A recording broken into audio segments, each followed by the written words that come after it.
Orientação sexual, orientação de gênero. Qual é a diferença? O que está acontecendo? Eu não entendo mais. Gente, não é tão complexo. E é isso que a gente vai discutir hoje no Virando a Cama do Avesso.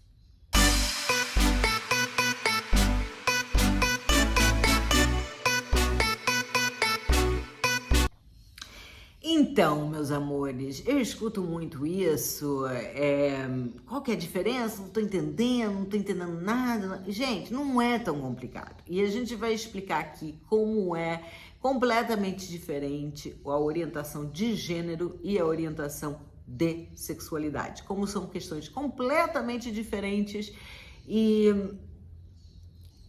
a gente pode misturar os dois, pode haver uma fluidez num e no outro, em ambos. E como é que a gente vai poder entender isso agora de forma definitiva?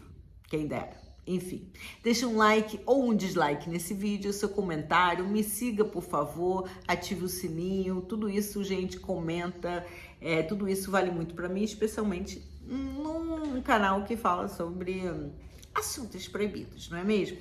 Então vamos lá, gente. Sexualidade e gênero, qual que é a diferença? O que acontece ali, né? E quando a gente fala de sexualidade, de orientação sexual, é o seu desejo sexual, é a sua atração. Você se sente atraída por que pessoas? Por homens, por mulheres, pelos dois, por transexuais, por grupos, enfim, aonde está o seu desejo, aonde está a sua atração, tá? Isso pode ter fluidez? Você está falando com a pessoa que sempre fala a mesma coisa, gente. A sexualidade, ela é fluida, sim. Você pode se encontrar no extremo de um lado, né, que seria a heterossexualidade ou a homossexualidade. E não, eu sempre falei que isso é uma linha, mas não é uma linha, na verdade é um ciclo. O que isso significa? Você pode ir passeando ali. Se a gente vivesse numa sociedade saudável, como isso já aconteceu há muitos anos atrás, a gente poderia passear por esse círculozinho aqui livremente, sem injeção de saco de ninguém. Mas, apesar de que está melhor, né, a cada dia melhor, ainda não estamos vivendo num mundo onde a gente pode ficar andando por esse ciclo ali e ninguém nem questionar isso. Ainda chegaremos lá. Já chegamos, porque não vamos chegar novamente. Bom, então quando a gente fala de sexualidade, é literalmente isso. É a vontade com que você tem de transar com outra pessoa, de namorar com outra pessoa, de pegar na mão da outra pessoa, de, enfim, ter um sexo casual com uma outra pessoa. Que pessoa é essa que você está se atraindo, né? Sentindo esse desejo, sentindo esse tesão. O fato, por exemplo, de você sentir atração por uma pessoa do mesmo sexo, eventualmente, ou aconteceu ali, de repente, pá, deu tesão em você, significa que você é gay? Não necessariamente. Significa que você é bi? Também não necessariamente. Isso está dentro de você. Se é fluida, tudo isso está dentro de você. É o que você vai exercer ou não. A questão da caixinha, de onde você vai se encaixar, do rótulo que você vai colocar nessa atração, aí, cara, é mais uma questão sua, de quanto isso é importante para você, quanto um rótulo é importante, em que momento colocar esse rótulo, isso já é uma outra discussão, tá? E eu acho que muitas vezes se confunde muito isso, justamente pela essa necessidade tão gigante de se encaixar numa caixinha ou de colocar um rótulo em alguma coisa.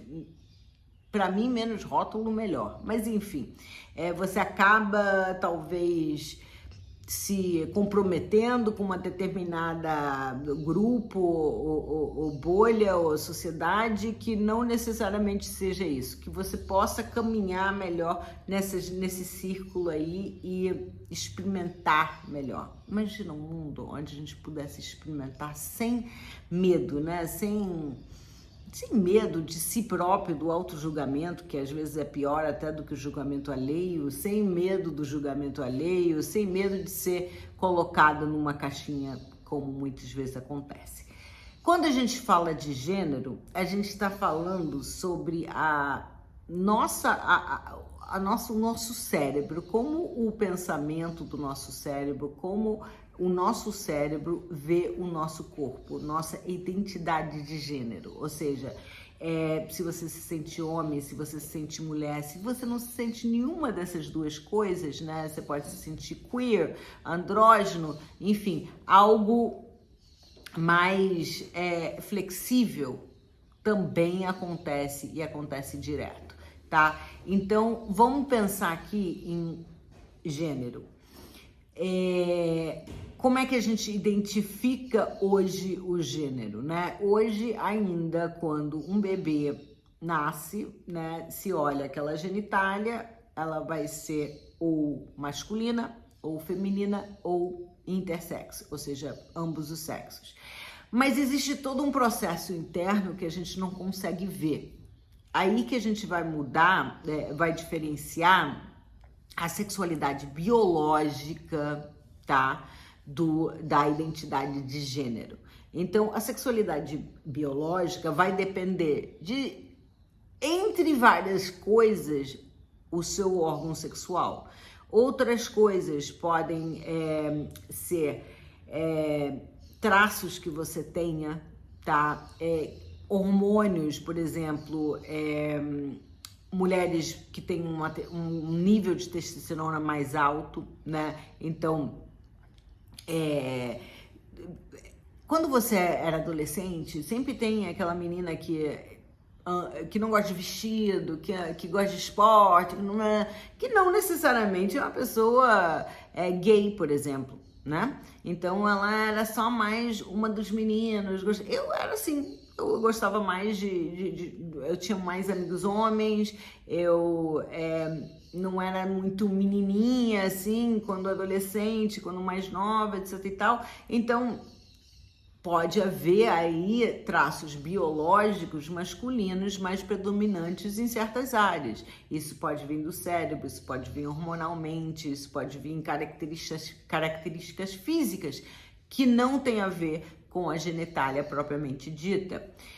Por um outro lado, a gente sabe que biologicamente falando, quando a gente pensa em cromossomos, né, XXY, XYY, existem mais de 20 variedades de combinações aí de cromossomos que não são estritamente masculinos ou femininos, né? Até porque a gente sempre vai ter pelo menos, o cromossomo predominante, né? Que vai mostrar fisicamente como você é muitas vezes, mas em outras vezes não. Então, por exemplo, você pode ter aí uma combinação de cromossomos que envolve também feminino e masculino e que tem um efeito predominante, seja fisicamente, mentalmente, que seja de um outro gênero, que não é o gênero que você foi dada, né, a partir da sua genitália. O que eu quero dizer com isso? A genitália é uma das várias formas de você identificar o gênero biológico, mas existem outras formas que talvez não sejam tão aparentes, né? Então, isso gera uma confusão bastante grande. Quero falar para vocês de uma pesquisa, por exemplo, que foi feita em mulheres e homens trans. Mulheres e homens trans foram fazer ali né, um exame ali de tomografia ali do cérebro, e a maior parte das mulheres trans e dos homens trans que se identificavam, né, com esse gênero, que acabavam não escolhendo, mas que era a sua própria orientação de gênero. Então, por mais que nasceu, digamos, homem, se identificou mulher, né? Então, para esse caso, quando ia lá fazer esse exame, por exemplo, olha que surpresa, o seu cérebro era muito mais parecido com o gênero que a pessoa se identificava do que com o gênero que foi designado quando nasceu. Curioso isso, né? Ou seja, aspectos do cérebro eram, por exemplo, de uma mulher trans, eram muito mais parecidos com uma mulher do que com um homem. Ou seja, não porque ela nasceu propriamente dito com um pênis significa que o cérebro dela era masculino, na verdade era muito mais feminino. Então isso é algo bem interessante para a gente começar a entender isso. Agora, a sexualidade e o gênero, eles se misturam em algum determinado momento ali? Também não. Então, por exemplo, uma mulher transgênero, um homem transgênero pode ser gay, pode ser lésbico, né? Pode ser bi, pode ser pan, enfim, pode ser várias coisas. Isso nada tem a ver com a forma com que ela se vê, né? Então, só reforçando, identidade de gênero a sua cabeça, seu cérebro não está se vendo conforme o gênero que você foi designado ao nascer, ao olhar a sua genitália. Então, isso também é algo fluido, tá? Então, pode existir fluidez dentro da identidade de gênero, sem dúvida nenhuma. Tanto é que tem gênero não definido, gênero fluido, também é o círculo que a gente poderia, se vivesse numa sociedade bem resolvida relacionada a isso, poderia passear por isso, né? Como tem muitas pessoas que dão aquele, né? E resolvem passear mesmo assim. Então, são as pessoas mais dessa geração Z, que às vezes acordam, usam uma saia, às vezes usam uma coisa, às vezes... A roupa, sem dúvida nenhuma, que é uma forma social de você se colocar na sociedade, né? De você, como você se apresenta, como você quer ser vista. Então, ela serve muitas vezes para afirmar esses pontos, né? E muitas vezes ela serve para danificar a imagem que a pessoa tem de si própria. Então, se ela está numa crise de identidade, né? Ou se ela não está sendo aceita ou teme não ser aceita por aquela identidade de gênero que ela realmente se identifica e é forçada a usar vestido, a usar calça, etc e tal, isso também pode ser uma violência, porque, de novo, é a forma com que você se apresenta, a forma com que você quer que o mundo te veja. Então, se você está sendo forçada a se apresentar de uma certa forma que você não se sente, obviamente que isso é uma violência muito grande. A gente precisa entender que são duas coisas completamente separadas. E a bola da vez, infelizmente, é a transexualidade, que muitas pessoas ditas conservadoras acabaram, até porque o LGBTQIA+, o movimento LGBT teve uma amplitude maior, né? Está sendo mais falado, em certos ciclos mais respeitado, etc e tal. Muitas pessoas que se sentiram seguras ao se identificar gay, hétero, gay, bi, pan, etc e tal. Então, até pessoas ditas mais conservadoras viram que na própria família tinham pessoas gays, tinham pessoas lésbicas, tinham pessoas bis, pães. Então, ficou um pouco ruim criticar esse lado. Então, vamos o quê? Vamos criticar os transgêneros, vamos falar da tal da ideologia de gênero.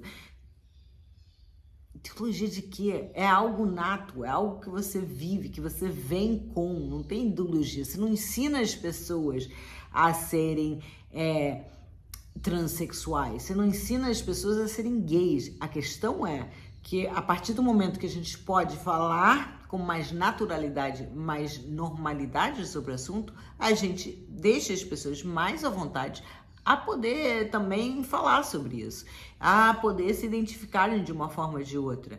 Mas isso é algo que vem de dentro, não é algo que você vai aprender ou vai se contaminar, não é um vírus, tá? Tanto é que não é um vírus que foi feito pela IBGE lá, acho que pela primeira vez, né? Foi feito uma estimativa aí de pessoas homossexuais e você vê que a população homossexual é bem menos, tá? Que eu não me lembro agora de cabeça, mas eu sei que é menos de 5%. Ou seja, se isso fosse uma coisa que contaminasse, meu Deus do céu, estaríamos todos contaminados, entendeu? Enfim, gente, precisa haver um pouco mais de razão e muito menos emoção ao discutir a sexualidade, ao discutir a questão de gênero, e precisa se embasar em fatos, em ciência, em pesquisa, e entender que não é tão simples quanto muitas pessoas por aí colocam, tá? Então, espero que vocês tenham curtido esse vídeo. Por favor, se inscrevam, ativem o sininho, deixa o like ou dislike, faça o seu comentário, como é que você está vendo tudo isso agora, e até o próximo vídeo.